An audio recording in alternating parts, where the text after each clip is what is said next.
तो हमने देखा कि एक तरीका expressing the concentration of a solution होता है मोलारिटी, जहां पे वॉल्यूम ऑफ सॉल्यूशन और मोल्स ऑफ सॉल्यूट को रिलेट करके हम एक्सप्रेशन डिराइव करते हैं। एक और तरीका होता है उसी सॉल्यूशन के कॉन्सेंट्रेशन को एक्सप्रेस करने का, मोलालिटी।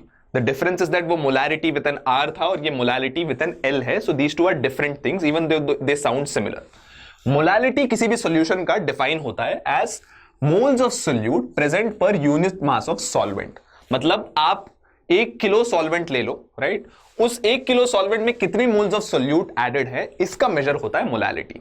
इसका मैथमेटिकल एक्सप्रेशन है molality is moles of solute divided by mass of solvent. ये मास ऑफ सॉल्वेंट हमेशा किलोग्राम में होना चाहिए। तो क्लियरली आप देख सकते हैं मोलारिटी से इसमें एक फर्क यह है कि मोलारिटी में डिनोमिनेटर में सॉल्यूशन की वॉल्यूम होती है, यहां पे सॉल्वेंट का मास है।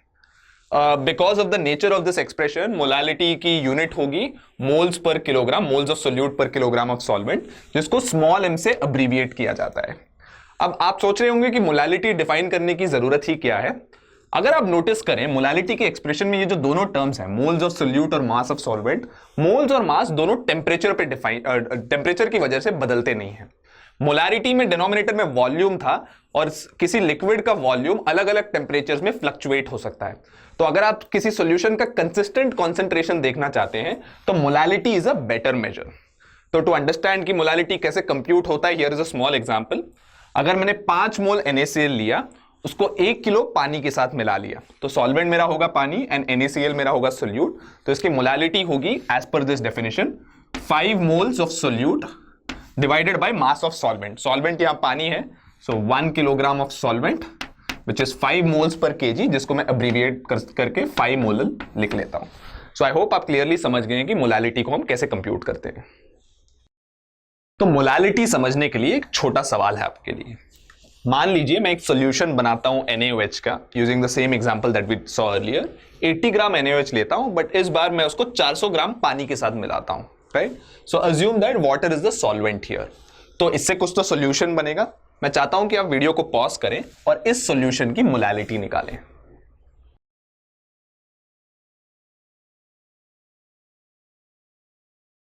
तो चलिए देखते हैं मोलालिटी को हम कैसे निकालते हैं। मोलालिटी डिफाइन होता है number of moles of solute divided by mass of solvent. यहां पे हमको मोल्स ऑफ सोल्यूट डायरेक्टली नहीं दिया है, मास ऑफ सोल्यूट दिया है, और हम मास से मोल्स का कन्वर्जन आसानी से कर सकते हैं। हम जानते हैं कि NaOH का मोलर मास होता है 40 ग्राम्स पर मोल। सो 80 ग्राम्स डिवाइडेड बाय 40 ग्राम्स पर मोल होता है मोल्स ऑफ NaOH, जो निकलता है 2 मोल। सो 2 मोल NaOH को मिक्स किया गया है 400 ग्राम वाटर, और वाटर सॉल्वेंट है तो सॉल्वेंट का मास इन किलोग्राम चाहिए हमें मोलालिटी के लिए, तो and that turns out to be 0.4 kilogram. अब मोलालिटी आसानी से निकल जाता है, it's simply 2 moles divided by 0.4 kilogram and this turns out to be 5 moles per kilogram, जिसको हम अब्रीविएट करके 5 मोलर लिखते हैं। कॉन्सेंट्रेशन या स्ट्रेंथ एक्सप्रेस करने का एक और तरीका होता है मोल फ्रैक्शन। मोल फ्रैक्शन की खासियत यह है कि वो ना सिर्फ सॉल्यूशंस के लिए यूज होता है, आप कोई भी डिफरेंट कंपोनेंट्स का मिक्सचर भी ले लें, उसकी स्ट्रेंथ एक्सप्रेस करने के लिए भी ये तरीका यूज किया जा सकता है। मोल फ्रैक्शन, जैसे कि नेम सजेस्ट करता है, as a very simple definition. मान लीजिए हमारे पास एक मिक्सचर है जिसमें बहुत सारे कंपोनेंट्स हमने मिक्स किए हैं, तो उस मिक्सचर में किसी एक कंपोनेंट का मोल फ्रैक्शन, उसको हम काई से डिनोट करते हैं, it's a Greek letter which is similar to alpha and beta, जो एक्स की तरह दिखता है, दैट इज डिफाइंड एज उस कंपोनेंट के उस मोल्स में उस कंपोनेंट के उस मिक्सचर में कितने मोल्स हैं डिवाइडेड बाय मिक्सचर में पूरे कितने मोल्स हैं, moles of that component divided by total moles in that mixture.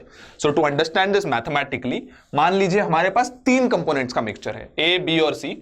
ए के Na मोल्स हैं, बी के Nb मोल्स हैं, सी के Nc मोल्स हैं। तो A का मोल फ्रैक्शन इस मिक्सचर में होगा moles of A which is Na divided by total moles in this mixture which is Na plus Nb plus Nc। Similarly B का मोल फ्रैक्शन होगा काई B which is Nb divided by Na plus Nb plus Nc, और मोल fraction of C भी Nc divided by Na plus Nb plus Nc। सो ये definition of mole fraction है। अगर आप mole fraction के एक्सप्रेशन को देखें, you can observe one thing, हर एक जगह पे न्यूमरेटर डिनोमिनेटर से छोटा है, which means that mole fraction किसी भी कंपोनेंट का 1 से कम होने वाला है। So mole fraction of any component in a mixture is always going to be less than 1। दूसरी चीज आप देख सकते हैं, अगर आप हर एक इस मिक्सचर में जो 3 मोल फ्रैक्शन है इन तीनों को ऐड करें तो क्या आएगा, डिनोमिनेटर तो कॉमन है, आएगा Na plus NB plus NC divided by Na plus NB plus NC जो 1 के बराबर होता है। तो आप एक मिक्सचर में इंडिविजुअल कंपोनेंट्स की मोल फ्रैक्शन को ऐड करें, इन सबको ऐड करें तो उनका सम हमेशा 1 आता है। So I hope you are very clear about what mole fraction is, उसको कैसे डिफाइन किया जाता है और उसकी प्रॉपर्टीज क्या हैं। तो हमने कॉन्सेंट्रेशन एक्सप्रेस करने के 3 तरीके तो देख लिए, molarity, molality and mole fraction. अगर आप लेबोरेटरी में जाए और आपके कुछ रिएजेंट्स की कॉन्सेंट्रेशन उनके लेवल से पढ़ने की कोशिश करें, यू विल रियलाइज दैट बहुत सारे रिएजेंट्स की कॉन्सेंट्रेशन परसेंटेज में एक्सप्रेस की जाती है और उसके साथ साथ बताया जाता है कि क्या वो वेट बाय वेट है, वेट बाय वॉल्यूम है या वॉल्यूम बाय वॉल्यूम है। इन तीनों में से कुछ one of these forms will definitely be visible to you. इन चीजों का मतलब क्या है हम एक एग्जाम्पल से पढ़ते हैं और ये एग्जाम्पल है 20% solution of NaOH in water. ये तीनों में डिफरेंस जाना जरूरी है क्योंकि ये सेम सॉल्यूशन अगर W/W लिखा है, W/V लिखा है, V/V लिखा है, all these 3 stand for different concentrations, इसलिए इनके बीच में डिफरेंस जाना जरूरी है। मान लीजिए मैं कहता हूं 20% solution of NaOH in water weight by weight form में एक्सप्रेस किया है। इसका मतलब ये है, ये 20 बताता है कि कितने ग्राम्स ऑफ सोल्यूट है। सो वेट ऑफ सोल्यूट बताता है, सो 20 ग्राम्स ऑफ NaOH प्रेजेंट है। और जो दूसरा W है दैट डिनोट्स कि सॉल्यूशन का कितना मास है, या दोनों मासेस ही एक्सप्रेस होते हैं। सो 20 ग्राम्स NaOH पर 100 ग्राम ऑफ सॉल्यूशन प्रेजेंट है, ये हमें ये बताता है। अब अगर वेट बाय वॉल्यूम कह रहा हूं, इसका मतलब सॉल्यूशन को वॉल्यूम में एक्सप्रेस किया गया है और सोल्यूट को वेट में एक्सप्रेस किया गया है। सो 20% solution of NaOH in water weight by volume से एक्सप्रेस किया गया, सो उसका मतलब है 20 ग्राम NaOH पर 100 ml of solution. So you can clearly see the difference here. और अगर मैं वॉल्यूम बाय वॉल्यूम तरीके से एक्सप्रेस करूं, सो दोनों सोल्यूट का अमाउंट और सॉल्यूशन का अमाउंट दोनों मिलीलीटर में एक्सप्रेस किया जाएगा। सो 20% volume V/V solution of NaOH in water का मतलब है 20 ml NaOH प्रेजेंट है हर 100 ml सॉल्यूशन के लिए। वो जो तीसरा वे ऑफ रिप्रेजेंटिंग है वो तब यूज होता है जब हमारा सोल्यूट यूजुअली लिक्विड होता है। आई होप आप क्लियरली समझ गए हैं कि इन तीनों में डिफरेंसेस क्या हैं और परसेंटेज से हम कितना अमाउंट ऑफ सोल्यूट प्रेजेंट है per unit amount of solution कैसे निकाल सकते हैं।